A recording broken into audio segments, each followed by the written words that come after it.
In the year 1977, under the blazing sun of the Horn of Africa, the Somali nation stood tall, united, determined, and burning with one dream: to reunite its scattered people. For decades, colonial powers had drawn lines on maps, tearing Somali families apart. The Ogaden region, though full of Somali tribes, had been handed to Ethiopia like stolen goods. But Somalis never forgot. The land was still ours, and in 1977 we moved to take it back.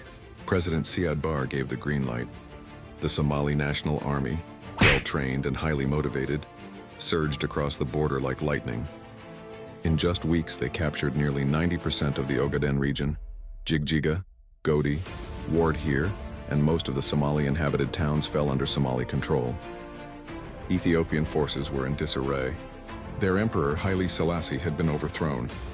The Derg military junta had taken over and was struggling to hold the country together. Somalia struck at the perfect moment.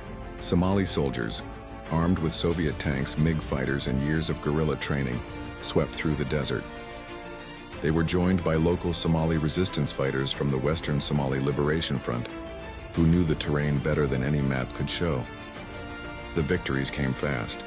Cities that had flown the Ethiopian flag were now raising the blue Somali star. For a brief shining moment, it looked like Greater Somalia would be reborn. But then the Cold War played its cruel game.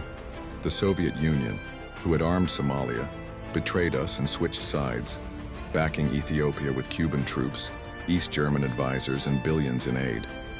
The tide turned. Somalia, alone and outnumbered, was forced to retreat, but not in shame. No, never in shame, because 1977 proved a point. Somalia, small but fierce, had the power, the people, and the heart to reclaim what was once taken. The dream of unity didn't die, it simply waited. And to this day, elders still whisper, when Somalia rose in '77, even the mountains listened.